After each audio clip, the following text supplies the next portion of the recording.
very possible to have big faith, trust God for your manifestation and your breakthrough, and still be a little irritated, and still be a little frustrated, and still be a little bit concerned because you're still waiting for it to happen. Reaction tonight as the head of a Raleigh church admitted to using nearly $500,000 in COVID relief money for personal use. All right, you guys. So this next story comes out of Raleigh, North Carolina. And we're not just talking about stolen money. We're also talking about stolen trust. So Pastor Mitchell Summerfield, who wasn't just a businessman, but he also stood behind the pulpit. He led prayers. He performed weddings. He preached about integrity and redemption. And to many in Raleigh, he was a spiritual guide, a father figure, someone that, people trusted to lead with truth. But unfortunately, that trust has turned into what some people feel like is a betrayal. So Pastor Mitchell Summerfield, he is the lead pastor of Word of God Fellowship Church in Raleigh, and he has pled guilty to conspiracy to commit bank fraud and wire fraud. And he's also been accused of abusing pandemic relief funds meant for honest businesses. So between July 2020 and July 2021, Pastor Summerfield allegedly had submitted fraudulent PPP and EIDL applications, fabricating IRS documents to obtain over $400,000 in government COVID-19 relief, which we know was intended for payroll and business support. When he filled out the applications, he used multiple entities. One would be the Word of God Fellowship Church. Another was a nonprofit that he called Winning Ways that was alleged, it was an alleged home for teen mothers, but it did not exist. And then also KHS Investments and Vision and Destiny, which was another business that he applied for.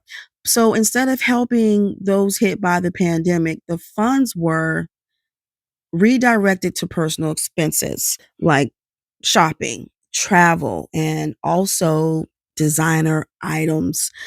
So the legal consequences behind this have been that he could face up to 30 years in federal prison, up to $1 million in fines, at least 5 years of supervised release, and then restitution to be determined. So they haven't given an amount for that.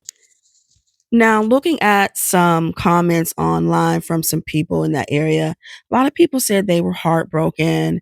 They said, for someone to fabricate IRS documents, someone that they said that they trusted, setting up fake nonprofits, taking money that was meant for struggling families. People said that that type of betrayal cuts deep. And this isn't just a legal case, it's also a spiritual wound for the people in the organization and also people in the community. So, church members, they give their time, they give donations, their faith. So, imagine sitting in the pews week after week only to find out that your pastor was living a double life, not only in sermon, but also in schemes. Now, one person commented from the church. They said, I sat in the church for years. I tithed, I volunteered, I prayed under that man's leadership. They said we trusted him, not just with money, but with our souls. And now they said, I don't even know what was or is real. So, this is the kind of heartbreak that doesn't show up in the court filings, but it lives in people's lives. So, before I close, I just want to take a moment not to judge, but to feel the full weight of what's been lost. So he is facing up to 30 years in prison. And so now what would happen is these people at this church are going to lose their leader. Now, I'm sure there's someone else there. Of course, there's always assistant pastors that will step in place, but just the effect that that will have on a lot of people. And that effect for most people is typically long term and not short term. So, accountability matters, justice matters, but so does restoring the trust that was broken. I'm going to close it out here, you guys. Drop down in the comments. Let me know your thoughts about all of this. And as always, thanks for watching. But God meant it for my good. But while you're going through it, all it feels like is evil. And you start to say stuff like, Lord, why are you letting this happen to me? Are you mad at me? Did you forget about me? And it's really half belief, half understanding.